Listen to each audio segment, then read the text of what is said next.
She rushed one of her twin daughters to the ER. Doctor who saved her was her ex-husband, who didn't know they existed. The doctor stood frozen in the hospital waiting room, his surgical scrubs still stained with blood. His hands trembled as he stared at the woman sitting before him, then at the little girl sleeping on the couch. His voice came out broken, barely a whisper. "Are they mine?"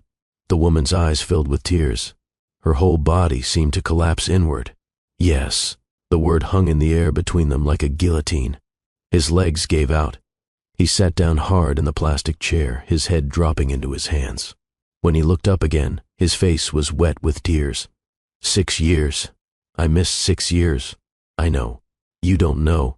His voice cracked. You can't know what it feels like to find out you have children and that you missed everything. First steps, first words, first days of school. You were there. You got to have all of it. I got nothing. I tried to find you, Callum. I tried. Did you? Did you really? But we're getting ahead of ourselves. Because before this moment of devastating revelation in a Denver hospital waiting room, before the tears and the accusations and the truth that couldn't be taken back, there was a desperate drive through dark streets with a dying child in the back seat. There was a mother's scream for help. There was an impossible reunion 7 years in the making. And there were 2 little girls who had no idea their entire world was about to change forever. This is a story about the secrets we keep to protect ourselves, about the price we pay for those secrets, and about how sometimes the worst moments of our lives lead us exactly where we're supposed to be. So let me take you back to where it really started, to a Tuesday evening in late September, when Autumn Vale's carefully constructed world began to fall apart. The kitchen timer beeped, pulling Autumn's attention away from the case files spread across her small dining table. She worked from home 2 days a week, a privilege she'd negotiated carefully.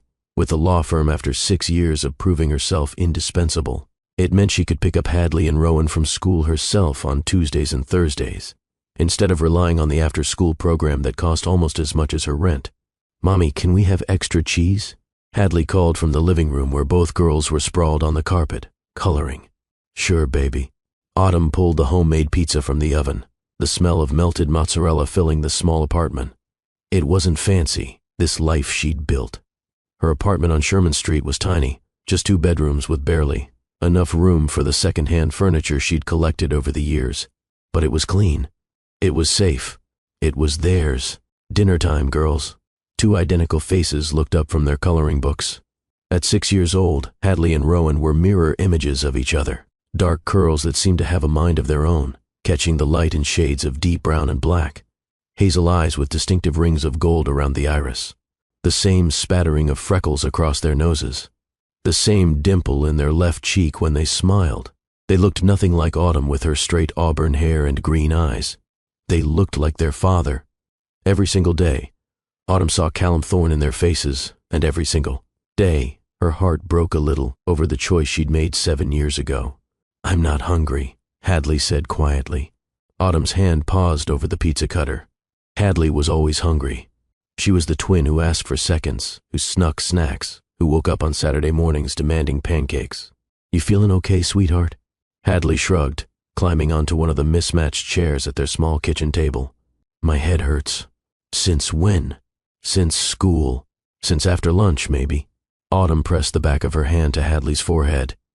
"No fever. Probably just tired. Kindergarten was a big adjustment, even 2 months in. Eat a little bit and then you can lie down before bath time, okay?" "Okay." Rowan climbed into the chair next to her sister, immediately reaching for the biggest slice. "I got a gold star today on my reading worksheet." "That's wonderful, Ro. What was the story about?" "A dog who went to the moon." "Dogs can't go to the moon," Hadley mumbled. "This one did. He had a rocket ship. That's not real. It's a story, Hadley. Stories don't have to be real." Autumn smiled, listening to her daughter's familiar bickering as she served them pizza and baby carrots. This was her life. Small moments, simple meals. 2 little girls who were her entire world. She'd given up a lot to protect this quiet existence. Her marriage, her pride, the chance to tell the truth. But as she watched Hadley push food around her plate, barely eating, a small knot of worry formed in her stomach. "Baby, does your head hurt a lot, or just a little?" "A lot." Hadley's voice was smaller now, like something's pushing on it. "Where exactly?" Hadley touched the back of her head, near the base of her skull. Probably just a headache.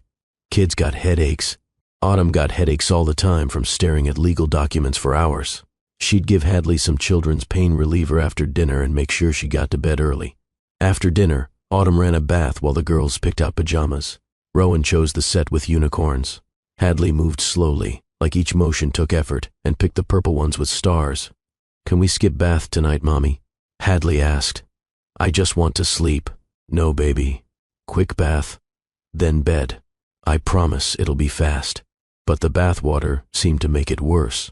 Hadley sat in the tub with her eyes closed, her face scrunched up in pain. "Mommy, it really hurts now." "Okay, sweetheart. Let's get you out." Autumn wrapped Hadley in a towel, her worry growing. Maybe this wasn't just a headache. Maybe she should call the pediatrician's after-hours line. She was helping Hadley into her pajamas when it happened. Hadley's eyes rolled back. Her small body went rigid. Then she collapsed like someone had cut her strings. "Hadley!" Autumn caught her before she hit the floor, her heart slamming against her ribs. Hadley's eyes were closed. Her face was pale, too pale. "Hadley, baby, wake up. Wake up right now." Nothing. No response. No movement. Autumn's training from a decade ago, from the 2 years she'd worked as a medical secretary before law school consumed her life, kicked in. She checked for breathing. Shallow but present. Pulse racing but steady. But Hadley wouldn't wake up. Wouldn't respond to her name, to touch, to anything. Rowan appeared in the bathroom doorway, her wet hair dripping onto her unicorn pajamas. What's wrong with Hadley? Autumn's mind raced. Emergency room. Now. She scooped Hadley into her arms, her daughter's head lolling against her shoulder. "Rowan, baby, we need to go to the hospital right now. Put on your shoes, the ones by the door. Fast as you can. Is Hadley going to die?" The question hit Autumn like a physical blow. "No. No, baby. The doctors are going to help her, but we need to go right now." Rowan's face crumpled, tears spilling down her cheeks, but she ran for her shoes. Good girl. Brave girl. Autumn didn't bother with shoes for herself or for Hadley. Didn't grab her purse. Didn't lock the door behind her. She just ran, Hadley limp in her arms, Rowan racing behind her down the 2 flights of stairs to the parking lot. Her Honda Civic sat under a broken streetlight. Autumn wrenched open the back door and laid Hadley across the seat. No time for the booster seat. No time for seatbelts. Rowan climbed in beside her sister, and Autumn slammed the door and threw herself into the driver's seat. The engine turned over on the second try. Autumn's hands shook so badly she could barely grip the steering wheel. "Please, God. Please, let her be okay. Please." She tore out of the parking lot, tires squealing. The streets of Denver blurred past. Traffic lights. Stop signs. None of it mattered. Her daughter was unconscious in the back seat, and every second counted. "Mommy, Hadley won't wake up." Rowan's voice was thick with tears. "I keep saying her name and she won't wake up. She's going to be okay, baby. We're almost there. We're almost to the hospital." Autumn didn't know if that was true. She didn't know anything except that her child was dying, and she needed help, and nothing else in the entire world mattered. Denver General Hospital rose up ahead, a massive complex of buildings lit up against the night sky. Autumn zeroed in on the emergency entrance, the red emergency sign like a beacon. She pulled into the circular drive, not bothering to find a parking space, just abandoning the car right there in front of the doors.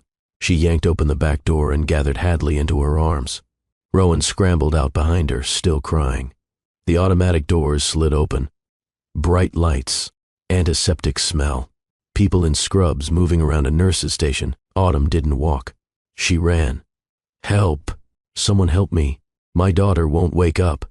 Her voice came out as a scream, raw and desperate. Every head in the emergency room turned toward her. A nurse stood up from behind the desk, her eyes widening. A security guard started moving in her direction. Other nurses appeared from examination rooms. But faster than all of them, a tall figure in navy blue scrubs came through a set of double doors marked trauma. He moved with the kind of swift purpose that spoke of years of training, of countless emergencies, of a man who knew exactly what to do when seconds mattered. "Bring her here," he commanded, his voice cutting through the chaos. Autumn turned toward the voice, toward the doctor who could save her daughter's life. And the world stopped. Time stopped. Her heart stopped. Because the doctor standing in front of her, Reaching out to take Hadley from her arms was Callum Thorne, her ex-husband, the man she'd loved with everything in her at 23, the man she'd divorced at 25, the man she'd spent 6 years hiding from, the man who had no idea the unconscious little girl in her arms was his daughter. Their eyes met for exactly 2 seconds. She saw the shock of recognition hit him, saw his eyes widen, saw his mouth open slightly as if to speak her name. But then his training took over. His gaze moved from her face to Hadley, and everything else disappeared. "Give her to me," he said, his voice steady now, professional. Autumn's arms didn't want to let go, but she made them. She released her daughter into Callum's arms and watched him cradle Hadley against his chest with a gentleness that made her want to sob. How long has she been unconscious? He was already moving toward the trauma bay, his long strides eating up the distance. Autumn and Rowan hurried behind him. 5 minutes, maybe 7. I don't know exactly. We were getting ready for bed and she collapsed. "Any recent head injuries? Falls? No, nothing. Fever?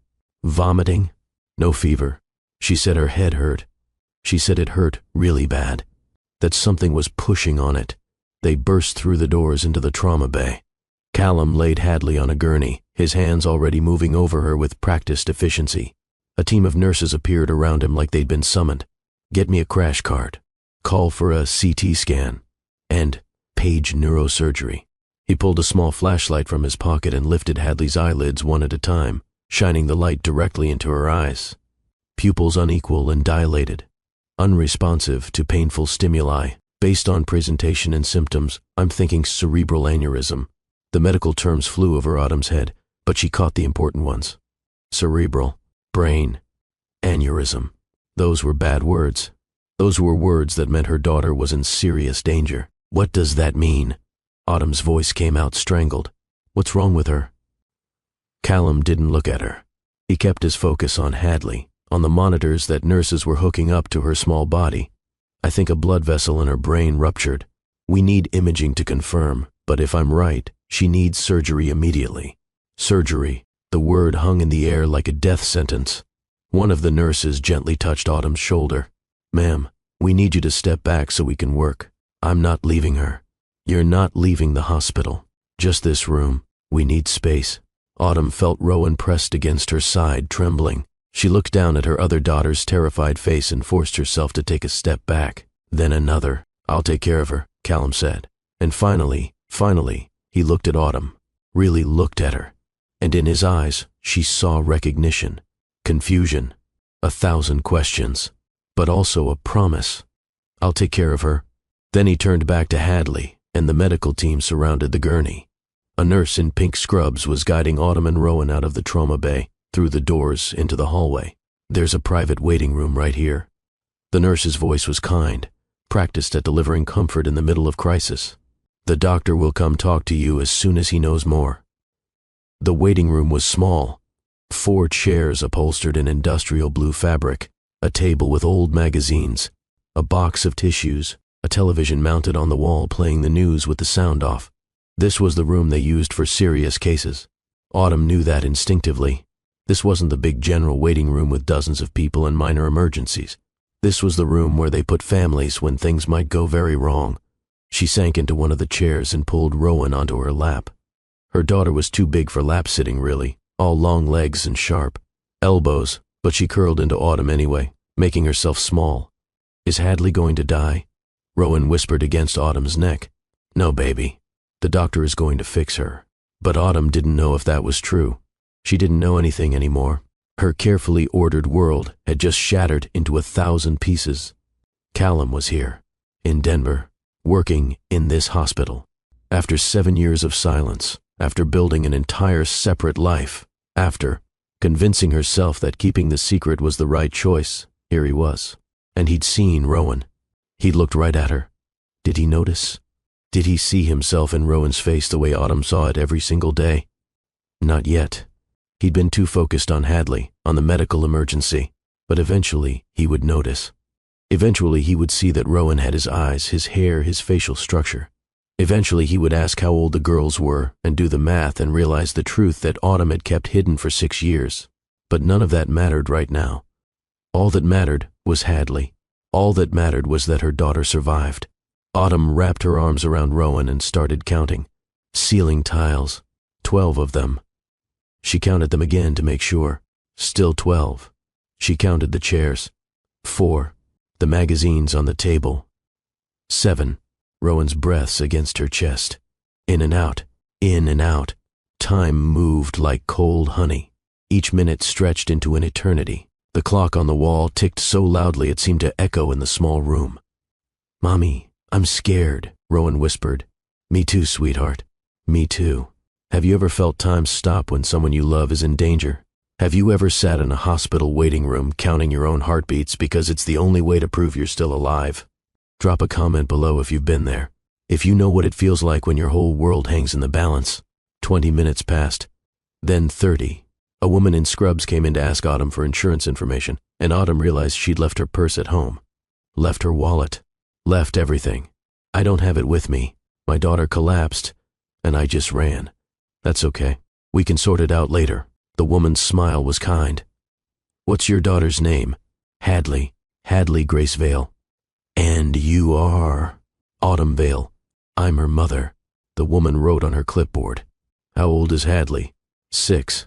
She just turned 6 in February. The woman nodded and left, and Autumn realized she'd just set something in motion, because Callum would see that chart eventually, would see Hadley's birth date, would do the math. February. Hadley and Rowan had been born on February 14th, Valentine's Day. Autumn had gone into labor at 38 weeks, 2 years to the day after she'd married Callum in a simple courthouse ceremony. The divorce had been finalized in late October 7 years ago. By December, Autumn had known something was wrong. She'd been exhausted all the time, nauseous every morning. She'd taken a pregnancy test on December 23rd. Positive. She'd stared at that little plus sign for an hour, her whole world rearranging itself.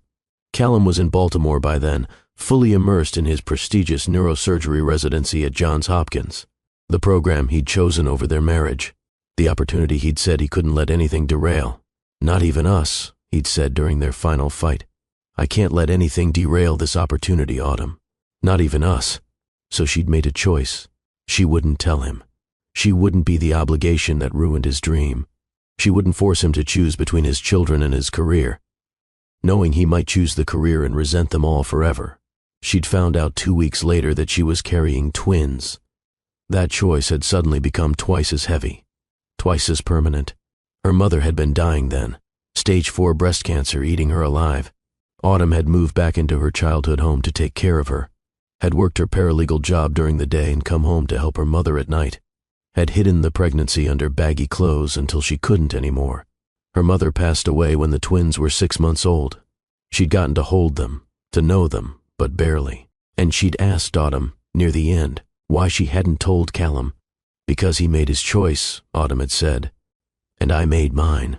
But sitting in this hospital waiting room with one daughter on her lap and the other fighting for her life, Autumn wondered if she'd made the wrong choice, if pride and hurt and fear had cost her daughters their father, if Callum's skilled hands working to save Hadley's life should have been in their lives all along. The waiting room door opened. Autumn's head snapped up. Her heart hammered against her ribs. Callum stood in the doorway. He'd pulled off his surgical cap, and his dark hair was disheveled.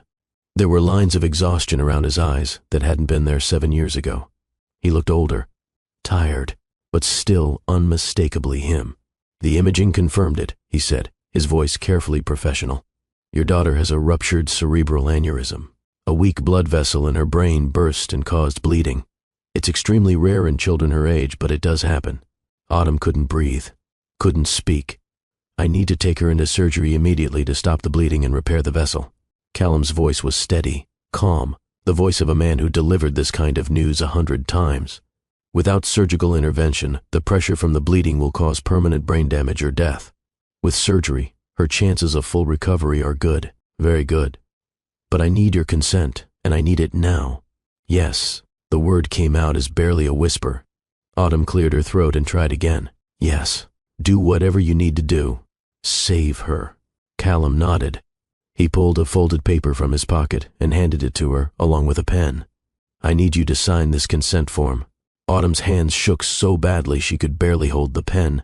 She scribbled her name across the bottom of the form without reading any of it. She didn't care what it said. She would sign anything if it meant saving Hadley. Callum took the form back. His eyes moved past Autumn to Rowan, still curled in her lap. He'd been so focused on the medical emergency before, but now he really looked at Rowan, really saw her. Autumn watched his expression change, watched confusion flicker across his face as he took in Rowan's dark curls, her hazel eyes with those gold rings, the shape of her face, her nose, the dimple in her cheek. He stared at Rowan for a long moment. Then his gaze shifted back to Autumn. How old is she? His voice was different now, quieter, less professional. 6. They're twins. Callum's face went pale. She watched him doing the math in his head. 6 years old, born 9 months after the divorce. The timeline written clearly in the ages of the children in front of him. His mouth opened, closed. He seemed to struggle for words. But then a nurse appeared in the doorway behind him. Dr. Thorne, the OR is ready. The doctor in him took over again. He straightened his shoulders, gave one sharp nod. I have to go, he said, looking at Autumn. We'll talk after. It wasn't a question. It was a promise. Or maybe a threat. Then he was gone, and Autumn was left alone with Rowan, the weight of 6 years of secrets pressing down on her chest. The surgery took 4 hours. 4 hours of sitting in that small room, watching the minutes crawl by on the wall clock. 4 hours of Rowan asking questions that Autumn couldn't answer.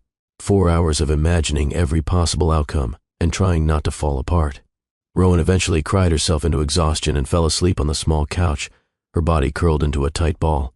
Autumn sat beside her, stroking her daughter's dark curls, and let her mind spiral through every memory she'd tried to bury. Meeting Callum in college, she'd been a junior, working part-time at the campus library to pay for textbooks.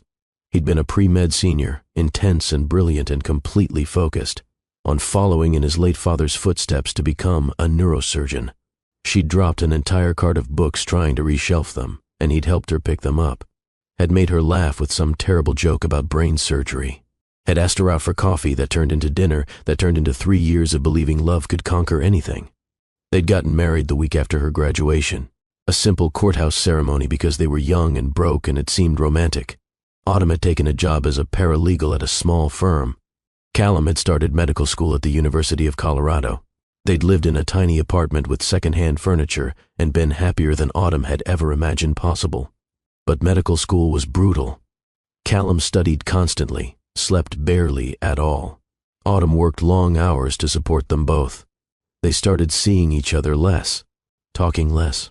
The easy joy of those early days faded into exhaustion and stress. Then came the residency applications. Callum applied to programs all over the country, chasing the most prestigious opportunities. Johns Hopkins, Mayo Clinic, Massachusetts General. Autumn had assumed they'd end up somewhere together, that wherever he matched, she'd find a job and they'd make it work. But then her mother got sick. Breast cancer, stage 4, metastasized to her bones and liver. 6 months to live, maybe a year if she was lucky. And Callum matched at Johns Hopkins, 3,000 miles away in Baltimore, the most prestigious neurosurgery residency program in the country. You have to come with me, he'd said. I can't leave my mother.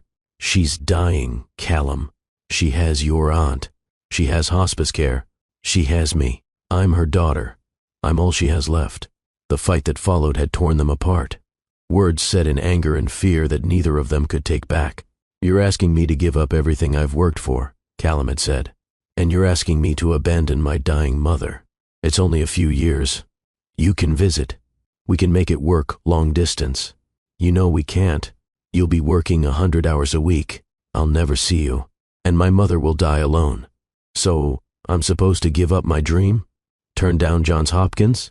I'm not asking you to give up anything. I'm asking you to wait. Apply to Colorado programs. There are good residencies here. Not like Hopkins. You know there aren't. This is a once-in-a-lifetime opportunity, and my mother is dying once in a lifetime. She'll never get better. This is it. These are her last months, and you want me to leave her? I can't let anything derail this, Autumn. Not even us. Those words had been the end. Not even us. Like their marriage was just another obstacle to overcome on his path to professional success. Autumn had filed for divorce the next week. Callum had signed the papers without fighting, had left for Baltimore in June, and Autumn had moved back into her childhood home to take care of her dying mother. By December, she'd known she was pregnant. By January, she'd known it was twins. By February, she'd given birth to 2 beautiful daughters who looked exactly like their father, and she'd kept it secret. Had convinced herself it was the right choice, that Callum had made it clear where his priorities lay, that she wouldn't burden him with children he never asked for. But now, sitting in this hospital while he worked to save their daughter's life, the choice felt different. Felt selfish maybe, or maybe self-protective. She didn't know anymore. The waiting room door opened. Autumn jerked upright, her heart in her throat. Callum stood there in fresh scrubs. The ones he'd been wearing before had been stained with blood. Hadley's blood. But these were clean, and his face, though exhausted, was calm. "She's okay," he said. Autumn's breath left her in a rush. Her whole body sagged with relief so intense it was almost painful. "The surgery went very well. I was able to repair the aneurysm and stop the bleeding. She's in recovery now. She'll need to stay in the hospital for observation probably a week, but she's going to make a full recovery." Tears streamed down Autumn's face. She couldn't stop them. Couldn't speak. Could only nod and cry and try to breathe. "Can I see her?" "In about an hour. She needs to wake up from the anesthesia first. A nurse will come get you." "Okay. Thank you." "Thank you so much." Callum nodded. Then he looked at Rowan again, still sleeping on the couch. His expression was unreadable. "We need to talk," he said quietly. "I know. Not now. After you see Hadley. After she's stable. But soon. Autumn. We need to talk soon." He turned to leave. "Callum, wait." He stopped, turned back to her. "Why are you in Denver? I thought you were at Johns Hopkins." Something flickered across his face. Pain, maybe, or regret. "I left Hopkins after a year. My mother had a stroke. I came home to Seattle to take care of her. She passed away 2 years ago. I moved here to Denver last year." Autumn felt like she'd been punched. "I didn't know. I'm sorry." "How would you have known? We haven't spoken in 7 years. The words hung between them, heavy with accusation and hurt and all the things they'd left unsaid. "I tried to call you once," Autumn said, "early on, when I first found out I was pregnant. I called the number you'd given me. It said it was disconnected. I changed my number when I moved to Baltimore. Got a new phone. I didn't think to tell you because we were divorced, and I thought we were done. We were done, were we?" Callum's voice was sharp now, "because it seems like maybe we weren't as done as I thought." Before Autumn could respond, before she could figure out what to say to that, a nurse appeared behind Callum. "Dr. Thorne, the patient in room 4 needs a consult." Callum's jaw tightened. He looked at Autumn one more time. "We'll talk later." Then he was gone. Autumn sat back down and put her face in her hands. Her whole body was shaking. Hadley was okay. That was all that mattered. Her daughter was going to live. But everything else in her life had just become impossibly complicated. An hour later, a different nurse came to get them. A kind-faced woman with gray hair and warm brown eyes. "You can see Hadley now. She's awake and asking for you." Autumn gently shook Rowan awake. "Come on, baby. We can see Hadley." Rowan's eyes opened, confused and puffy from crying. "Is she okay?" "She's going to be fine. Come on." They followed the nurse down a series of hallways, through double doors, into the pediatric intensive care unit. The nurse stopped outside a room with glass walls. "She's in here. You can stay as long as you like." Autumn pushed open the door. Hadley was in a hospital bed that seemed too big for her small body. Monitors beeped softly, and 4-line ran from her arm to a bag hanging on a pole. A white bandage was wrapped around her head, covering the surgical site, but her eyes were open. And when she saw Autumn, she smiled. "Mommy." Autumn rushed to the bedside and took Hadley's hand, careful not to disturb the 4th. "Hi, sweet girl. How do you feel?" "Tired, and my head hurts." "I know, baby, but the doctor fixed you. You're going to be okay." Rowan climbed carefully onto the bed next to her sister. "I was so scared." "Me too," Hadley whispered. The door opened behind them. Autumn turned. Callum stood in the doorway. He was holding a tablet, probably Hadley's chart. His eyes went to the monitors first, checking vitals, Then to Hadley. "How are you feeling?" he asked, his voice gentle. "My head hurts," Hadley said. "That's normal after the kind of surgery you had. The nurses are going to give you medicine to help with the pain." Hadley looked at him with wide eyes. "Are you my doctor?" "I am. My name is Dr. Thorne, but you can call me Callum if you want. You fixed my brain?" "I did. Thank you." Callum's expression crumbled for just a second before he rebuilt it into professional composure. "You're very welcome." He looked at Autumn, and she saw the questions in his eyes, saw the confusion and the hurt and the desperate need to understand. She gave him a small nod. Later. They would talk later. After Hadley was stable. After Rowan was somewhere safe. After Autumn could find the words to explain 6 years of silence. Callum nodded back and left the room. Over the next few hours, nurses came and went, checking Hadley's vitals, adjusting her medication, asking questions. A neurosurgeon who wasn't Callum came by to examine her and pronounced himself pleased with her progress. Rowan curled up in a chair beside the bed and fell asleep again. Exhaustion was catching up to all of them. Around midnight, there was a soft knock on the door. Autumn looked up. Callum stood there, changed out of his scrubs now and wearing jeans and a dark sweater. His shift must have ended. "Can we talk?" he asked quietly, his eyes moving to make sure Hadley was asleep.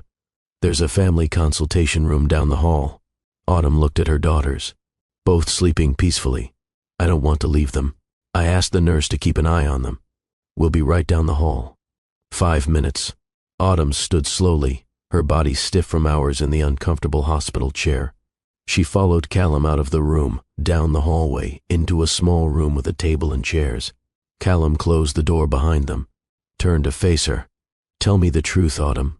Are they mine?" She met his eyes and gave him the truth she'd been hiding for 6 years. Yes. The words seemed to hit him like a physical blow. He stumbled backward, sat down hard in one of the chairs, put his head in his hands. When he looked up, tears streamed down his face. "Why?" The word came out, broken. "Why didn't you tell me?" Autumn sank into a chair across from him. "Because you made it very clear that nothing could interfere with your residency.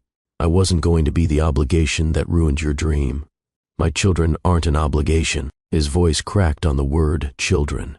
"You said nothing could derail your opportunity, not even us. Those were your exact words, Callum.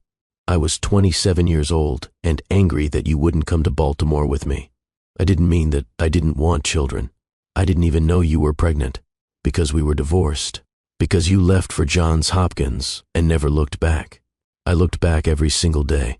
Callum's voice rose. Autumn could see the anger and hurt warring in his expression. "I thought about you constantly, wondered if I'd made the wrong choice, but I thought you wanted nothing to do with me. I thought we were done. We were done. We had children together." Callum stood up, pacing the small room. "How does that not change things? How does that not warrant a phone call or an email or something to let me know I was going to be a father? I tried to call you. Once. Your number was disconnected. Once. You tried once. You were in Baltimore living your dream. I was in Denver alone and pregnant and terrified. My mother was dying. I had no money, no support, no idea how I was going to raise a baby by myself. And then I found out it was twins and I completely fell apart. So you decided I didn't deserve to know. I decided you'd made your choice and I'd make mine." They stared at each other across the small room. 7 years of hurt and anger and regret filling the space between them. "I left Hopkins after 1 year," Callum said finally, his voice quieter now. "My mother had a massive stroke. She needed round-the-clock care. I couldn't be 3,000 miles away working 100 hours a week. So I withdrew from the program and moved back to Seattle. I didn't know. How would you? We weren't speaking. You'd moved on with your life, had my children and didn't tell me. I thought I was protecting them. Protecting you. From what? From being resented. From having a father who chose them out of obligation instead of love. From the possibility that you'd choose your career anyway and break their hearts." Callum's face twisted with pain. "You don't know me at all if you think I would have chosen anything over my children. I knew the man I was married to. The man who said his opportunity at Johns Hopkins was more important than us. I said that in the middle of the worst fight of our marriage when we were both saying things we didn't mean. Did you mean it when you signed the divorce papers?" The question hung in the air between them. Yes, Callum said finally, because I thought you wanted the divorce. I thought you wanted to move on. If I'd known you were pregnant, everything would have been different. Would it? Autumn's voice was sharp. Would you really have given up Johns Hopkins for us? Callum was quiet for a long moment. I don't know, he admitted. And maybe that's what you were afraid of, that I'd resent you for making me choose. I was afraid of a lot of things. Afraid you'd leave. Afraid you'd stay but wish you hadn't. Afraid our daughters would grow up feeling like they ruined your life. Our daughters. Callum said the words like he was testing them out. I have daughters. 2 of them. Yes. Tell me about them. Please. Tell me everything. So Autumn did. She told him about the pregnancy, about being alone and terrified and working up until the day she went into labor, about her mother dying when the twins were 6 months old, about the years of struggling to make ends meet, of working full-time, while raising 2 babies, of sleepless nights and endless worry. She told him about Hadley's fearless personality, how she made friends with everyone, how she played soccer with reckless abandon, about Rowan's quiet thoughtfulness, her love of books, the way she observed everything, and everyone with those hazel eyes that looked exactly like Callum's. She told him about first steps taken while she was at work and missed by everyone, about first words that were mama and more and no, about first days of school when they'd both cried and mama and more and no, about first days of school when they'd both cried and clung to her and then run off to play the moment they saw other children. Callum listened to every word. Tears ran down his face unchecked. I missed everything, he said when she finished. 6 years. Their entire lives up until now. First birthdays. First Christmases. I missed all of it. I know. You don't know. His voice broke. You were there. You got to have all of it. Every moment, every milestone, every memory. I got nothing. Autumn's own tears started again. I'm sorry. I thought I was doing the right thing. The right thing would have been telling me the truth, giving me the choice. Even if I made the wrong one, even if I chose Hopkins and regretted it, I deserved to know I had children. You're right. The admission seemed to take something out of both of them. They sat in exhausted silence. What are their names? Callum asked finally. Hadley Grace and Rowan Elizabeth. Elizabeth. That was my mother's name. I know. I remembered. Callum closed his eyes. My mother died never knowing she had grandchildren. I'm sorry. Stop saying you're sorry. It doesn't change anything. It doesn't give me back 6 years. I know. But I don't know what else to say. Callum stood up, started pacing again. I want to be part of their lives, he said. I know I have no legal rights. I know you've been their only parent for 6 years. But please, Autumn, please let me know them. Let me be their father. Autumn looked at him, at the desperation in his face, at the grief and the hope and the fear all mixed together. Okay. Yes, you can be part of their lives, but we do this carefully, slowly. They don't understand what a father is yet. We have to think about what's best for them, not us. I'll do whatever you want, whatever they need. Just please don't shut me out anymore. There are rules. Callum nodded. Tell me, you can't confuse them. You can't make promises you won't keep. If you say you're coming to see them, you have to come, every single time. I will. You can't show up whenever you want and then disappear for weeks. They need consistency. They need routine. I understand. And you can't try to take them from me. Autumn's voice shook. I know you're a doctor. I know you could probably afford lawyers. But if you try to take my daughters, I will fight you with everything I have. Callum crossed the room and knelt in front of her chair. He didn't touch her, but his eyes held hers. I would never do that, Autumn. Never. You're their mother. You raised them. You kept them alive and healthy and happy. I'm not here to take them away. I'm here to be part of their lives. That's all. Do you promise? I promise. Autumn nodded slowly. Okay, then yes. You can be their father. Callum's shoulders sagged with relief. When can I see them? I mean really see them. Not as their doctor, but as their dad. Let's wait until Hadley is better. Until she's home and recovering. Then we'll figure out how to tell them who you really are. Callum nodded. He stood up slowly. Thank you, he said quietly, for letting me in. I know I don't deserve it after missing so much. They deserve to know their father.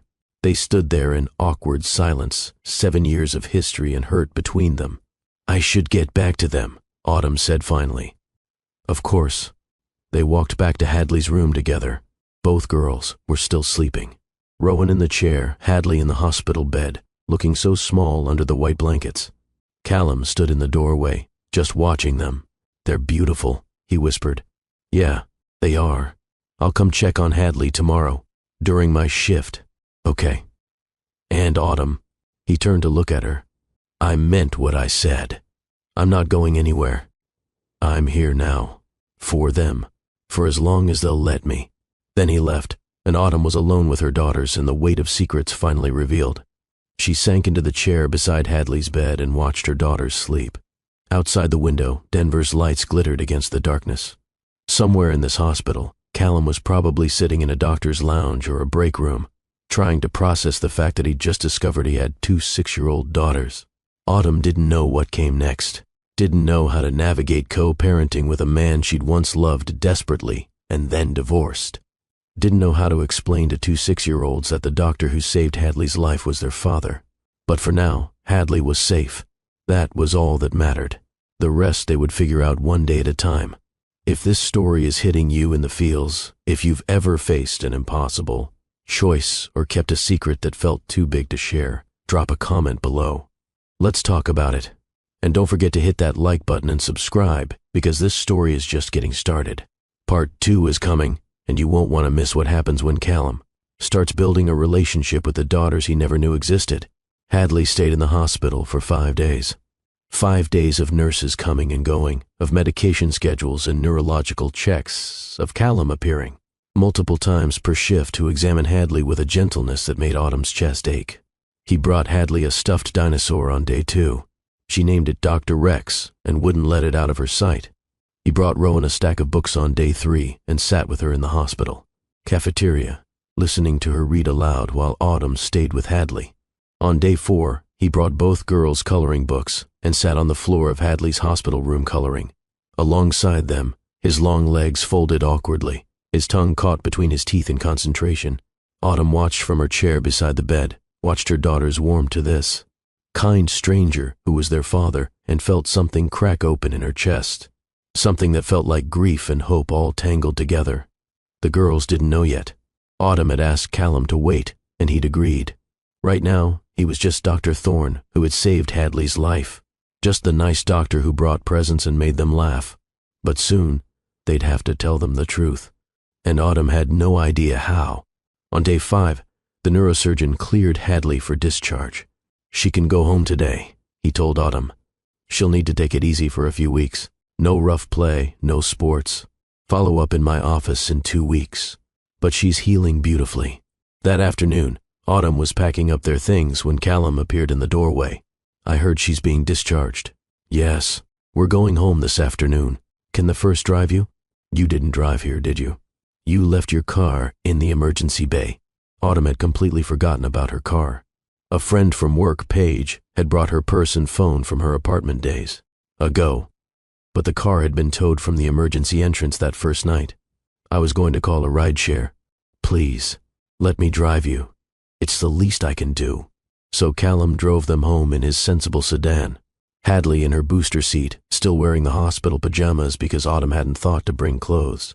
Rowan in the other booster seat, asking Callum a million questions. "Do you live in Denver?" "I do. I moved here last year." "Where did you live before?" "Seattle. That's in Washington State. Why did you move here?" "Because I wanted to, Rowan. Sometimes people move to new places to start over." "Are you married?" The question made Autumn's breath catch. She saw Callum's hands tighten on the steering wheel. "No, I'm not married." "Do you have kids?" The silence that followed was heavy. "Yes," Callum said finally, his voice thick. "I do have kids. 2 daughters." Rowan perked up. "Really? How old are they?" "They're 6, just like you." "That's cool. Do they live in Denver too?" "They do." From the back seat, Autumn could see Callum's eyes in the rearview mirror. Could see the emotion there, the truth he couldn't yet tell. They pulled up in front of Autumn's apartment building on Sherman Street. Callum helped carry Hadley upstairs, while Rowan ran ahead to unlock the door. The apartment looked exactly as they'd left it 5 days ago. Dinner dishes still in the sink, coloring books on the living room floor. Hadley's purple pajamas with stars folded on her bed, waiting for a little girl who'd collapsed before putting them on. Autumn felt tears prick her eyes. Her whole world had changed in this apartment 5 days ago. Callum laid Hadley gently on her bed. "Do you need anything else? Groceries? Medicine? We're okay. Thank you." He nodded. Stood there awkwardly in the small bedroom. "Can I come see them tomorrow?" he asked quietly. Just to check on Hadley's recovery. Make sure she's doing okay. It was an excuse, and they both knew it. But Autumn nodded. "Tomorrow afternoon. Around 3. I'll be here." After he left, Autumn made the girls peanut butter and jelly sandwiches because it was easy and they were all exhausted. She gave Hadley her medication. She helped both girls into pajamas and tucked them into their beds even though it was only 7 in the evening. "Mommy," Rowan said as Autumn was turning off the light. "Dr. Thorne is nice." "He is. Is he going to keep visiting us even though Hadley is better?" Autumn sat on the edge of Rowan's bed. "Would you like that?" "Yeah, he's funny. And he brought me books. Well, we'll see him again soon." "Good." Autumn kissed both her daughters goodnight and retreated to her own bedroom. She sat on her bed fully dressed and finally let herself fall apart. She cried for the terror of almost losing Hadley, for the shock of seeing Callum after 7 years, for the secrets revealed and the complications ahead, for the life she'd built that was about to change in ways she couldn't control. Her phone buzzed with a text message. Unknown number, but she knew who it was before opening it. "This is Callum. Got your number from Hadley's chart. Hope that's okay. Just wanted to make sure you all made it home safe." Autumn stared at the message for a long time before responding. "We're home. Everyone's asleep.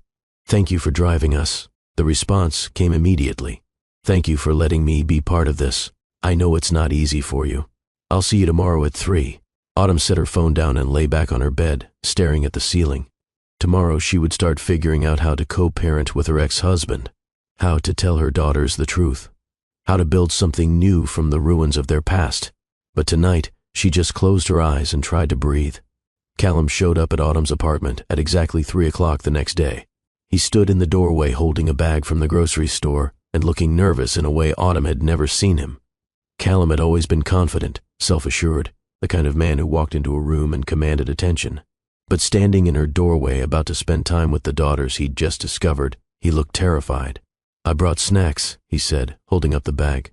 "I wasn't sure what they liked, so I kind of bought everything." Autumn stepped aside to let him in. "The girls are in the living room. Hadley's supposed to be resting, but she's going stir-crazy. That's a good sign. Means she's feeling better." They walked into the small living room where both girls sat on the floor surrounded by coloring books. Hadley looked up when Callum entered, and her whole face lit up. "Dr. Thorne, you came back. I told you I would. How are you feeling?" "Better. My head doesn't hurt as much." "Good. That means you're healing well." Callum sat down on the floor next to them, his long legs folding awkwardly. He started unpacking the grocery bag. "I brought chocolate chip cookies and apple slices and string cheese in juice boxes. I didn't know what you liked." "I like all of those things," Rowan said seriously. "Me too," Hadley added. Autumn watched from the doorway as Callum handed out snacks. Watched him admire the pictures the girls were coloring. Watched him ask questions about their favorite colors and their friends at school and what they wanted to be when they grew up. Hadley wanted to be a soccer player. Rowan wanted to be a teacher. Callum listened to every word like it was the most important information he'd ever received. After an hour, Hadley started to look tired. Autumn intervened. "Okay, girls, Hadley needs to rest. Why don't you both go to your room and play quietly for a bit?" "But Dr. Thorne just got here," Hadley protested. "I'll come back," Callum said. "I promise. Tomorrow if your mom says it's okay." Both girls looked at Autumn with hopeful eyes. "We'll see." After the girls retreated to their bedroom, Callum helped Autumn clean up the snack wrappers. They worked in awkward silence, both hyper-aware of the other's presence in the small kitchen. "Thank you for letting me come," Callum said finally. "They're your daughters. You have a right to see them." "Do I, though?" "Legally, I have no rights at all. I'm not on their birth certificates. I never paid child support. I never even knew they existed." Autumn set down the paper towel she'd been holding. "Do you want to be on their birth certificates?" The question seemed to surprise him. Can I be? After all this time, we'd have to go through the court, establish paternity. It's not complicated, but it takes time. I want that. I want them to have my name if you're okay with it. Autumn leaned against the counter. Their last name is Vale. My last name. Changing it would confuse them. Not changing it. Just adding mine. Hyphenated. Vale Thorn. The name sounded strange, but also right somehow. Let me think about it. Callum nodded. He seemed to struggle with something, then spoke carefully. I want to help financially. I know I can't make up for 6 years, but I can help now. Let me contribute to their expenses. Daycare, clothes, food, whatever they need. Autumn's pride bristled. We're doing fine. I know you are. You've done an incredible job, but you shouldn't have to do it alone anymore. I've been alone for 6 years. I'm used to it. Well, you're not alone now. They stared at each other across the small kitchen. So much history between them, so much hurt, but also something else, something tentative and fragile, the possibility of something new. Callum came back the next day, and the day after that, and the day after that. He showed up every afternoon at 3 o'clock. Sometimes he brought books. Sometimes he brought puzzles or games. Once he brought a soccer ball and spent an hour in the park teaching Rowan how to dribble while Hadley watched from a bench, still not cleared for physical activity. The girls started asking about him when he wasn't there. Is Dr. Thorne coming today? When will we see him again? Can he have dinner with us? 2 weeks after Hadley's discharge, Autumn and Callum sat on her small balcony after the girls had gone to bed. The Denver night was cool, autumn settling into the city with crisp air and the smell of fallen leaves. We need to tell them, Callum said. Autumn had been avoiding this conversation. I know. When? Soon. They're starting to get attached to you. They need to understand who you really are. I'm scared. The admission surprised Autumn. Of what? That they'll be angry. That they'll hate me for not being there. That they'll ask questions I don't have good answers for. They're 6, Callum. They won't ask complicated questions. But they'll ask why. Why wasn't I there when they were babies? Why don't they have pictures of me? Why didn't I come to their birthdays? And we'll tell them the truth in a way they can understand. That we made mistakes. That grown-ups sometimes make choices they regret. That you didn't know about them, but you're here now and you're not going anywhere. Callum was quiet for a long moment. How do we do it? Just sit them down and say, surprise, that nice doctor is your father? Despite everything, Autumn smiled. Something like that. They decided to tell the girls the following Saturday. Callum came over at 10 in the morning. Autumn made pancakes, a weekend tradition, and they all ate together at the small kitchen table. Afterward, Autumn suggested they all sit in the living room. Girls, we need to talk to you about something important. Both Hadley and Rowan looked up, their expressions curious but not worried. You know Dr. Thorne has been visiting a lot lately. They nodded. There's a reason for that. A special reason. Autumn looked at Callum. He was pale but nodded for her to continue. Dr. Thorne isn't just your doctor. He's someone very important. He's your father. The words hung in the air. Both girls stared at them, processing. Our daddy, Hadley said finally. Yes, but you said our daddy lived far away, Rowan said, her voice confused. I thought he did, but he's here now. He moved to Denver last year, and we didn't know. And when you got sick, Hadley, and we went to the hospital, that's when I saw him again for the first time in a long time. Why didn't he know about us? Hadley asked. That's complicated, baby. Grown-up stuff. But the important thing is, he knows now, and he wants to be your dad. He wants to be part of your life. Both girls looked at Callum. He cleared his throat. I know this is confusing, and I'm sorry I wasn't there when you were babies. I didn't know about you, but now I do, and I love you very much, and I want to be your dad if you'll let me. Do we call you Dad? Rowan asked. You can call me whatever feels right. Dad, Daddy, Callum, whatever you want. Hadley stood up and walked over to Callum. She studied his face seriously. Do we look like you? Callum's voice was thick. Yes. You both look a lot like me. Rowan came over too. She reached up and touched Callum's curly hair, so much like her own. We have the same hair. We do. And the same eyes. Yes. Okay, Hadley said matter-of-factly. You can be our dad. Just like that, the tension broke. Callum pulled both girls into a hug. and Autumn saw tears streaming down his face. Over the next few weeks, they established a routine. The girls stayed with Autumn most of the time but spent every Saturday with Callum. He'd pick them up in the morning and they'd spend the day together. Park trips, museum visits. Once they went to the Denver Zoo and Rowan talked about the penguins for 3 days straight. Callum found an apartment just 4 blocks away from Autumn's place, a 2-bedroom on Logan Street. He let the girls help decorate one of the bedrooms. They picked out bedding with stars and moons. Hadley chose posters of soccer players. Rowan filled a bookshelf with her favorite books. They started staying overnight on Saturdays. Then Saturday and Sunday. By December, they had a regular schedule. Tuesday and Thursday nights with Callum. Every other weekend. Holidays split between parents. It should have felt strange, this sudden CO parenting arrangement with a man who'd been a stranger 3 months ago.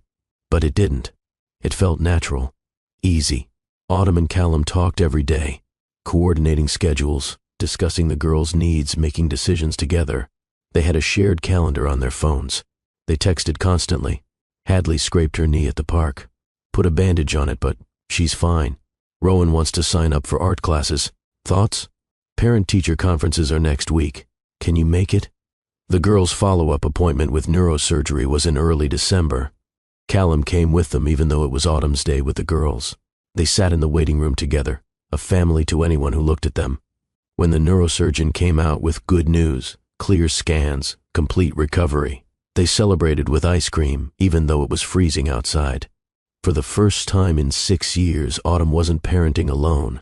She had someone to call when Hadley had a nightmare, someone to ask advice when Rowan came home from school upset because a friend had been mean to her, someone to share the load.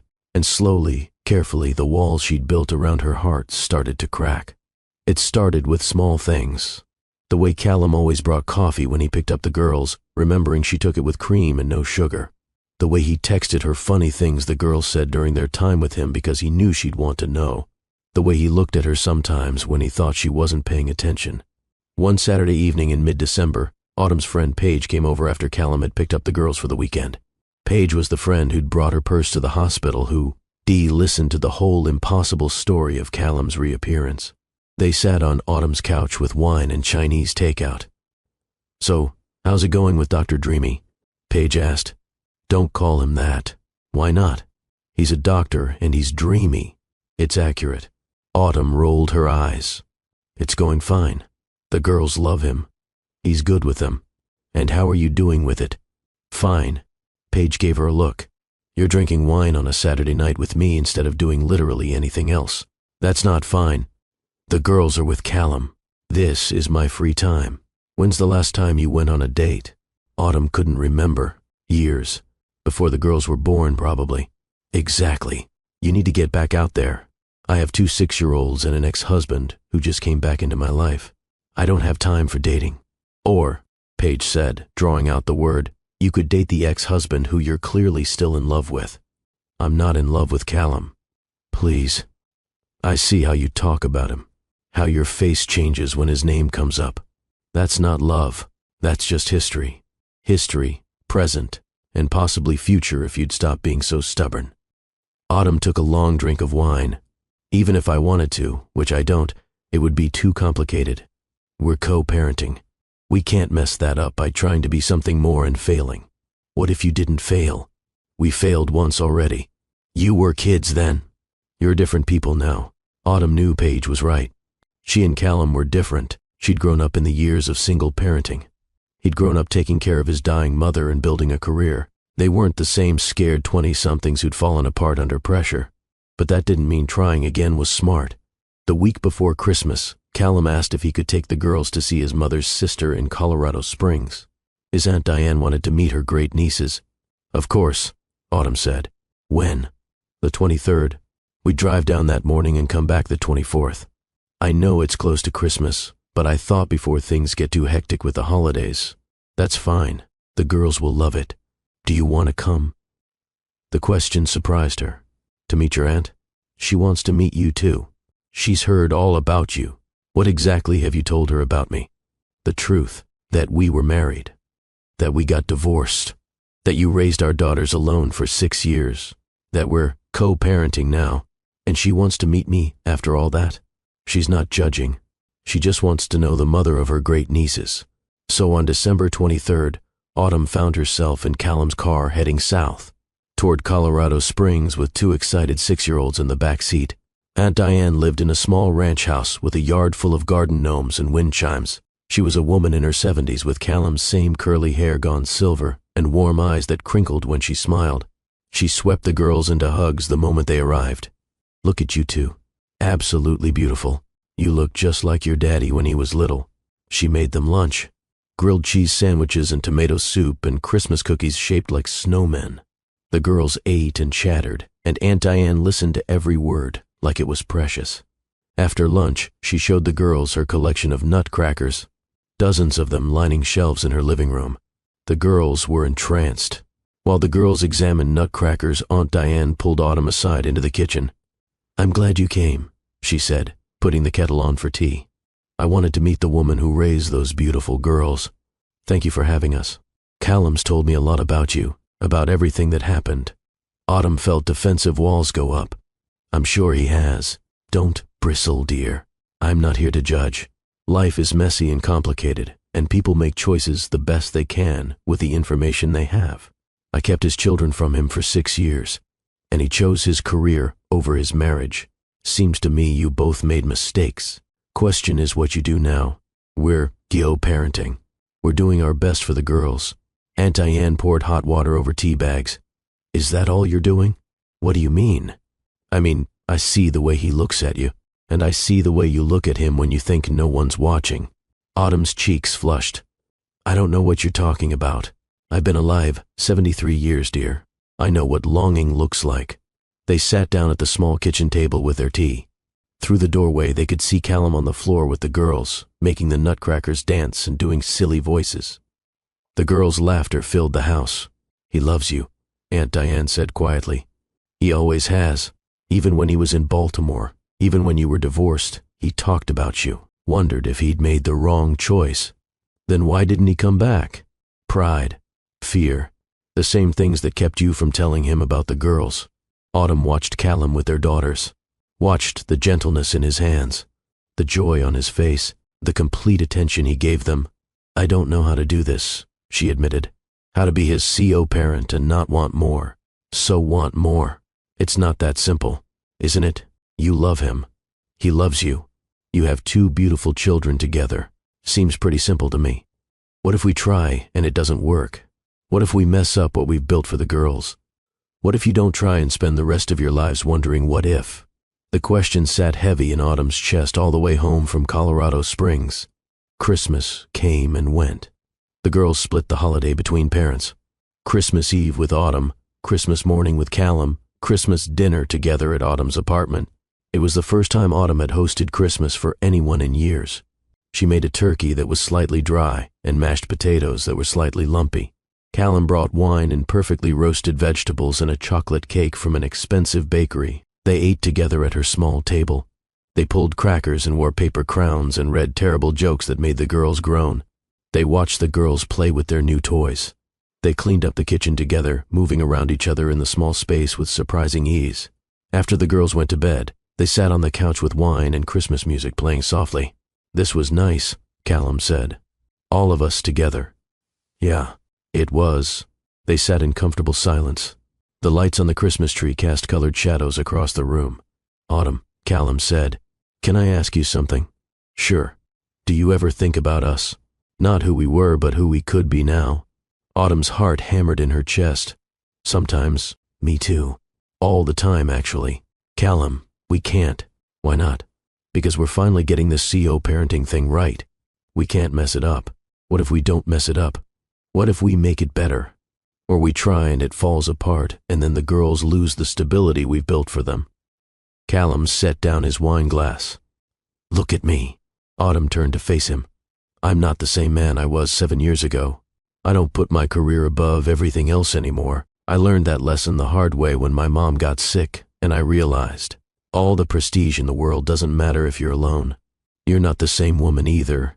You're stronger. You've built a whole life. You don't need me. That's why I want to try this. Not because either of us needs the other, but because we choose each other, because we're better together than apart." Autumn felt tears prick her eyes. What if you're wrong? Then we deal with it like adults and keep co-parenting, because the girls come first. Always. But Autumn, I don't think I'm wrong. I think we got a second chance that most people don't get, and I don't want to waste it. He reached out and took her hand. She didn't pull away.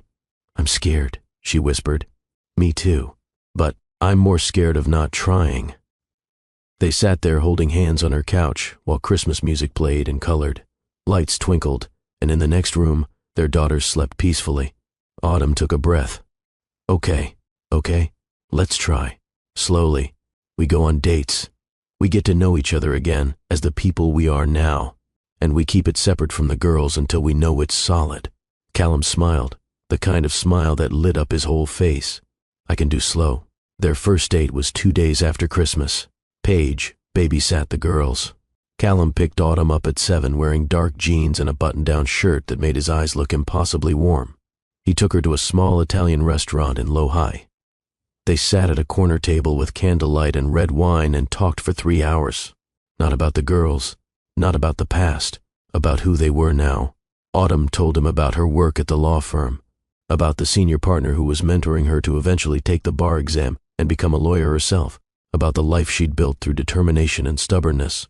Callum told her about emergency medicine, about choosing it over neurosurgery because the hours were more flexible, and he'd wanted to be available for his mother, about how he'd discovered he loved the chaos and variety of the ER, the endless puzzle of diagnosis, the immediate gratification of helping people in crisis. They talked about books and music and politics, about where they'd traveled and where they wanted to go, about dreams they'd given up and dreams they still held. It felt like falling in love for the first time, except better because they weren't kids anymore. They knew the cost of choices. They knew that love alone wasn't enough without effort and communication and commitment. Callum walked her to her door at 11.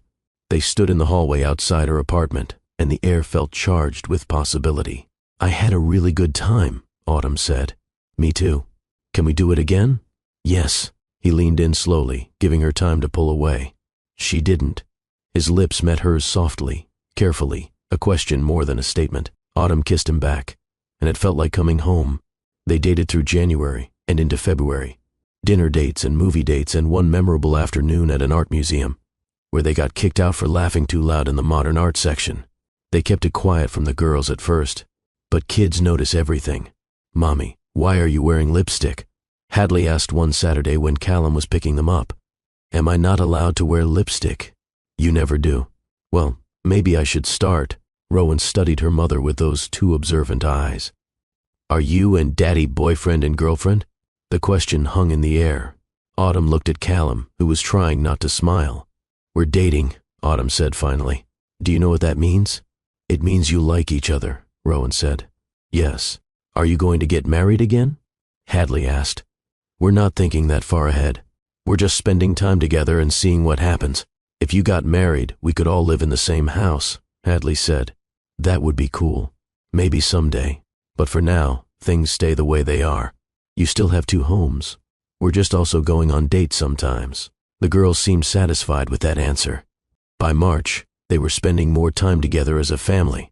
Saturday afternoons at the park. Sunday morning pancakes at Callum's apartment. One perfect weekend, they drove up to Rocky Mountain National Park and hiked. Easy trails with the girls running ahead, burning off endless energy. They found a rhythm. Co-parenting that was also partnership. Romance that was also friendship. Something that felt solid and real, and nothing like the fragile thing they'd had 7 years ago. But they still hadn't told the girls they were serious. Hadn't made plans for a future beyond the next date or the next family outing. Until the night Autumn got scared. It was late April. She and Callum were at his apartment. The girls were asleep in their room. They'd been watching a movie, but had ended up just talking, curled together on his couch. I love you, Callum said suddenly. I need you to know that. Autumn's chest tightened. I love you too. I want this to be forever. I want us to be a family. Not just co-parents, but a real family. Callum, we are a family. You know what I mean. I want to marry you again. I want us to live together. I want to wake up every morning and know you're there. The panic hit Autumn like a wave. She sat up, pulling away. We can't. Why not? Because we tried forever before and it didn't work. We were different people. What if we're not different enough? What if we fall apart again?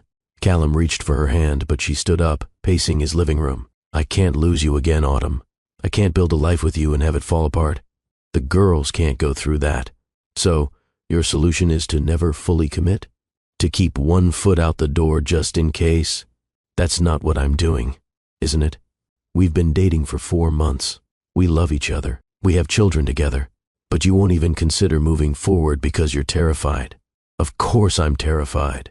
You left me once, Callum. You chose your career over us. What's to stop you from doing it again? The words came out sharp and cruel. Callum flinched like she'd hit him. I was 27 years old and stupid, he said quietly. I didn't leave because I didn't love you. I left because I didn't know how to choose between the two things I wanted most. And I've regretted it every single day since. That doesn't change the fact that you left. And you kept my children from me for 6 years. Should I hold that against you forever too? The truth of it hit Autumn hard. They were both holding onto old wounds, using them as shields against new hurt. I don't know how to do this, she whispered. How to trust this. Callum crossed the room and took her hands. You do it one day at a time. You wake up and choose me. And I wake up and choose you. Over and over until the fear gets smaller and the trust gets bigger. What if it doesn't work? Then we deal with it. But Autumn, we're not going to know unless we try. Really try. Not this halfway thing where we're together, but you've got an escape route planned. Autumn looked up at him, saw the love in his eyes, the frustration, the fear that matched her own. I'm so scared of losing you. I'm scared too, but I'm more scared of looking back in 20 years and realizing I let you go because I was too afraid to hold on. They stood in his living room, holding hands, the future uncertain but possible. Okay, Autumn said finally. Okay, let's really try. If you're loving this story, if you're rooting for Autumn and Callum to make it work this time, do me a favor. Hit that like button, drop a comment telling me what you think, and share this video with someone who believes in second chances, because this story is about to get even better. In June, Callum sat Autumn down at her kitchen table with a serious expression. We need to talk about something. Those words never led anywhere good. Autumn's stomach dropped. Okay. He pulled out his phone and showed her an email. It was from Mount Sinai Hospital in New York. An offer letter, Chief of Emergency Medicine, a prestigious position with a salary that made Autumn's eyes widen. They offered me this job. Autumn couldn't breathe. Here it was, the moment she'd been terrified of, the choice between her and his career. History repeating itself. Are you taking it? Callum looked at her like she'd lost her mind. No, of course not. It's a huge opportunity. I don't care. My daughters live in Denver. You live in Denver. I'm not leaving. Callum, this is Chief of Emergency Medicine at Mount Sinai. This is the kind of position people dream about. And 7 years ago, I would have taken it without a second thought. But I'm not that person anymore. I know what matters. And it's not a title or a salary or professional prestige. It's waking up and having breakfast with my daughters. It's coaching Hadley's soccer team and reading with Rowan before bed. It's you. You could regret this. You could resent me for being the reason you stayed. I won't, because you're not the reason I'm staying. I'm the reason I'm staying. This is my choice, and I'm choosing my family. Autumn felt tears running down her face. When did you get the offer? 3 weeks ago. Why didn't you tell me? Because I wanted you to see that I could turn it down without drama or second guessing. I wanted you to know that you can trust me. That when I say you and the girls are my priority, I mean it. Autumn launched herself at him, wrapping her arms around his neck. He caught her, holding her tight. I love you, she said against his shoulder. I love you so much. I love you too. And I'm not going anywhere. Not New York, not Baltimore, not anywhere. I'm staying right here. That night, after they'd made love and lay tangled together in Autumn's bed, Callum traced patterns on her shoulder. Move in with me. What? My apartment is bigger than yours. The girls already have a room there. We're together all the time anyway. It makes sense. Callum, that's a big step. I know, but I'm ready for big steps. Are you? Autumn thought about it, about merging their lives completely, about giving up the safety of her own space, about trusting him to stay. Yes, she said. Yes, I'm ready. They told the girls the next morning. Both girls reacted with pure joy. We all get to live together? Hadley asked. Yes. In the same house? The same apartment, but yes. Rowan threw her arms around both of them. This is the best day ever. They spent July packing up Autumn's apartment. 6 years of life in a small 2-bedroom. So many memories, but also so much struggle and loneliness. Autumn was ready to leave it behind. They moved into Callum's apartment in early August. It was bigger, with room for all of them. The girls' bedroom got redecorated with input from both of them. Half soccer posters, half bookshelves. A compromise that made both girls happy. Living together was an adjustment. Learning each other's routines, navigating shared space. Small arguments about dishes in the sink and who forgot to buy milk. But also joy. Waking up together. Making breakfast as a family. Bedtime stories where Callum did the voices and Autumn cuddled the girls. Coming home to each other instead of to empty apartments. One night in late August, after the girls were asleep, Autumn found Callum on the balcony. He was staring out at the Denver skyline, lost in thought. "You okay?" she asked, sliding her arms around him from behind. "More than okay. I was just thinking about how different my life is now compared to a year ago. A year ago tomorrow was the night you rushed Hadley to the ER. I know. 1 year since everything changed. Do you ever regret it? The way it happened? Finding out about the girls that way? Never. I regret missing their first 6 years. But I don't regret a single moment since that night." He turned in her arms to face her. "Marry me," he said. Autumn's breath caught. "What? Marry me?" Again. For real this time. Not because we're young and impulsive, but because we've grown up and we've chosen each other through everything. Marry me because I want to spend the rest of my life waking up next to you. Because I want to be your husband and the father of our daughters and whatever else comes. We're already living together. We're already a family. I know. But I want to make it official. I want everyone to know you're mine and I'm yours." He pulled a small box from his pocket, opened it to reveal a simple diamond ring. "I've been carrying this around for 2 weeks, trying to find the perfect moment. But then I realize every moment with you is perfect." Autumn looked at the ring, at Callum's face, at the hope and love and certainty in his eyes. "Yes," she said. "Yes, I'll marry you." Callum slipped a ring on her finger and kissed her under the Denver stars. They told the girls the next morning at breakfast. "We have some news," Autumn said. "Callum and I are getting married." Hadley dropped her fork. "Really? Really?" Both girls erupted in cheers and questions. "Can we be flower girls? When is the wedding? Will we wear fancy dresses? Where will we live?" "We'll still live here," Callum said, laughing. "And yes, you can absolutely be flower girls." They planned a small wedding for October. Just family and close friends in Autumn's Aunt Beatrice's backyard. Autumn's only remaining family, Callum's Aunt Diane, a few colleagues from the hospital and the law firm, the girls' teachers, simple and intimate. Nothing like the courthouse wedding they'd had at 23. This time they knew what they were promising. This time they understood the weight of forever. The morning of the wedding, Autumn stood in her aunt's guest room wearing a simple white dress. Not a traditional wedding gown, but something elegant and perfect for an afternoon garden ceremony. Paige helped her with her hair while the girls ran around in their matching flower girl dresses. "You ready for this?" Paige asked. "More ready than I've ever been for anything. No cold feet? No last-minute panic?" Autumn looked at her reflection, thought about how far she'd come. Single mother struggling to survive to this. To a partner who showed up every day. To daughters who were loved by both parents. To a second chance that felt like grace. "No cold feet," she said. Just excitement. The ceremony was perfect. Autumn walked down a makeshift aisle in her aunt's garden to where Callum stood under an arch covered in flowers. He wore a dark suit, and his eyes were already wet with tears. Hadley and Rowan walked ahead of her, scattering rose petals and giggling. They stood beside Callum as Autumn joined him under the arch. The officiant was brief. They'd written their own vows. Callum went first. "Autumn, 7 years ago I stood with you and made promises I didn't know how to keep. I was young and scared, and I thought love was enough. But love isn't enough without choice. And today I'm choosing you. I'm choosing to show up every day. To put you and our daughters first. To build a life that matters more than any career or opportunity. I'm choosing forever, and this time I know what that means." Autumn's turn. "Callum, I spent 6 years convinced I had to do everything alone, that needing someone was weakness, that trusting someone to stay was foolish. But you taught me that strength isn't about going it alone.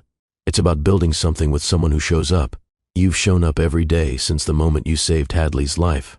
You've proven that second chances are real, that people can grow and change, that forever is possible if both people keep choosing it. So, I choose you, today and every day after." The officiant pronounced them married. Callum kissed Autumn like she was his whole world. The girls cheered louder than anyone. The reception was in the same garden. String lights and simple food, and a playlist of songs they both loved. They danced together while the girls ran around with other children. They cut a small cake. They laughed with friends. As the sun set and the lights came on, Autumn found herself standing with Callum watching their daughters dance. "We did it," she said. "We did. We built something beautiful out of something broken." She leaned into him, his arms solid around her waist. That night, after the wedding, after tucking the girls into bed in Aunt Beatrice's guest room, Callum and Autumn stood on the back porch. "I have something to tell you," Autumn said. Callum turned to her, concerned. "What's wrong?" "Nothing's wrong. I'm pregnant." The words hung in the air between them. Callum's eyes went wide. "You're pregnant?" "About 8 weeks. I wanted to be sure before I told you." "We're having a baby?" "Yes." Callum whooped with joy, picking Autumn up and spinning her around. She laughed, holding onto him. When he set her down, his hand immediately went to her still flat stomach. "A baby. We get to do this together from the beginning this time. Every moment, every midnight feeding and diaper change and first smile. I'm going to be there for everything. I know you will." They stood together in the darkness, married again, starting over, building forever one day at a time. 6 months later, they moved into a house, a real house with a yard in Park Hill. 4 bedrooms because the baby was coming in April and they needed more space. The girls each got their own room. They decorated Hadley's with soccer themes, Rowan's with bookshelves and a reading nook. The nursery they decorated together, all 4 of them, in soft yellows and greens. On April 9th, Autumn went into labor. Callum drove her to Denver General, where it had all started, where he'd saved Hadley's life, where they'd found each other again. This time he wasn't the ER doctor on duty. He was the terrified husband holding his wife's hand through contractions. 12 hours later, they welcomed a son. Thomas Callum Thorne, 7 pounds, 6 ounces, perfect. Callum held his son for the first time and cried. Autumn watched him, this man who'd missed the first 6 years of his daughters' lives, getting to experience every moment of his son's first minutes. The girls came to meet their brother that afternoon. They were 7 now, tall and confident, and so excited to be big sisters. "He's so tiny," Rowan whispered, touching Thomas's small hand. "Were we that tiny?" Hadley asked. "Even tinier," Callum said. "You both were born early, but you were just as perfect." They took Thomas home 2 days later, brought him into the house they'd built together, introduced him to the life they'd created. Those first months were exhausting, middle of the night feedings and diaper changes, and the girls adjusting to not being the center of attention. But they did it together.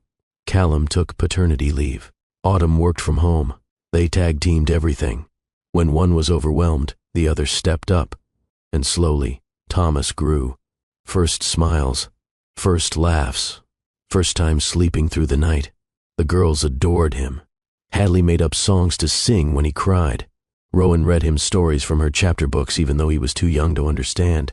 One night when Thomas was 6 months old, Autumn found Callum in the nursery. He was holding their sleeping son, just watching him breathe. "You okay?" she whispered. "I was just thinking about everything I missed with the girls, all the moments like this.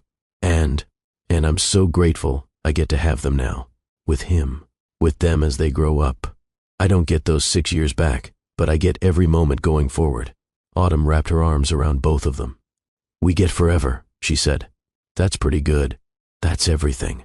They stood in the nursery of their home, their family complete, their second chance fully realized. Sometimes broken things, when put back together, are stronger than they were before. Sometimes people who lose each other find their way back better than they were. Sometimes love is about more than falling. It's about choosing every day to stay. Autumn and Callum had fallen apart at 27, but at 34, they'd built something that would last. A family formed not by accident but by choice, by showing up, by forgiveness, by second chances that turned into forever. The night of that conversation in the nursery, after Thomas was asleep and the girls were in bed, Callum and Autumn sat on their back porch. The Denver night was warm, early October, settling over the city. "Do you remember what today is?" Callum asked. Autumn thought. "October 15th. 2 years ago today, I rushed Hadley to the ER. 2 years since everything changed." She leaned against him. "I was so terrified that night, of losing Hadley, of seeing you, of everything falling apart. And instead, everything came together. Not right away. It took time. The best things usually do." They sat in comfortable silence, listening to the sounds of the neighborhood settling in for the night. Inside their house, their children slept safely. Their family, their forever. "Do you ever think about what would have happened if Hadley hadn't gotten sick that night?" Autumn asked. "If we'd never run into each other?" "All the time. I think about how I might have lived my whole life not knowing I had daughters. How you might have kept going alone. How the girls might never have known their father. That timeline felt impossible now, like it belonged to different people in a different universe." "I'm glad we got this one," Autumn said. "Me too, even though it started with terror and trauma, and your daughter almost dying. Maybe that's the only way it could have happened. Maybe we needed something that dramatic to break through all the walls we'd built." Callum kissed the top of her head. "However it happened, I'm grateful." They went inside together, checked on all 3 children sleeping peacefully, and went to bed in the house they'd made a home. And every day after, they woke up and chose each other. They chose their family. They chose forever. Because second chances, when you fight for them, when you show up for them, when you choose them every single day, they become first chances at the life you were always meant to have. This is the story of Autumn Vale and Callum Thorne. 2 people who fell in love too young, fell apart under pressure, and found their way back to each other through the daughters they created. It's a story about secrets and truth, about fear and courage, about the kind of love that survives everything because both people refuse to give up on it. It's a story that teaches us that the mistakes we make don't have to define us, that the choices we regret can be lessons that lead us to better choices, that people can change and grow and become the partners they weren't capable of being before. It teaches us that family isn't just about biology or marriage certificates or living under the same roof. It's about showing up. It's about choosing to love even when it's hard. It's about second chances and third chances and as many chances as it takes to get it right. Most importantly, it teaches us that sometimes the worst moments of our lives, the moments when everything seems to be falling apart, are actually the moments when everything is falling into place, when the universe is rearranging itself to give us what we've needed all along. That night in the ER 2 years ago, when Autumn's world was ending, and Callum appeared like an answer to a prayer she didn't know she'd prayed, that was the moment their forever really began.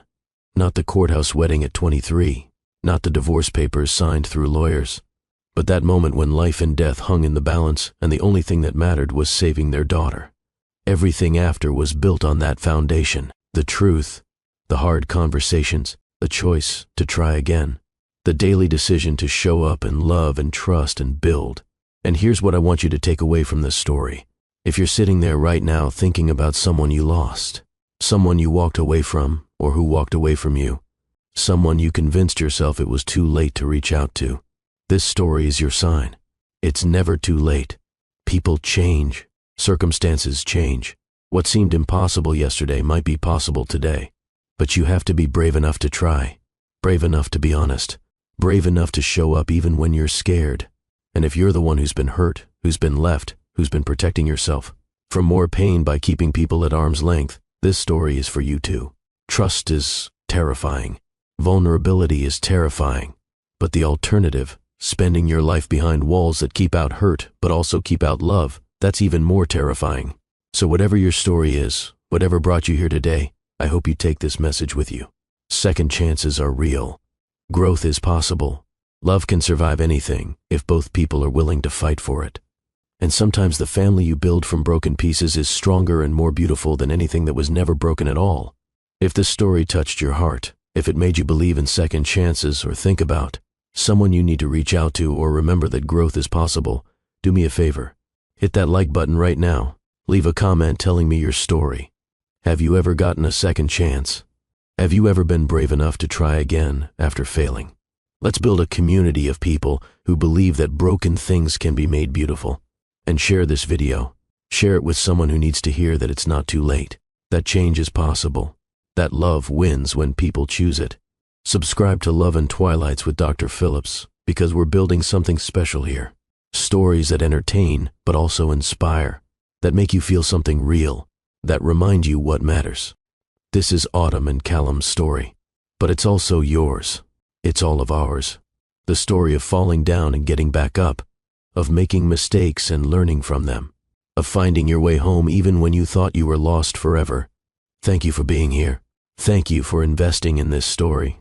Thank you for believing that happy endings are possible. Now go out there and write your own second chance story. And when you do, come back and tell me about it. Until next time, remember that love is always worth fighting for. Family is always worth choosing. And second chances are always worth taking. This is Love and Twilights with Dr. Phillips. See you in the next story.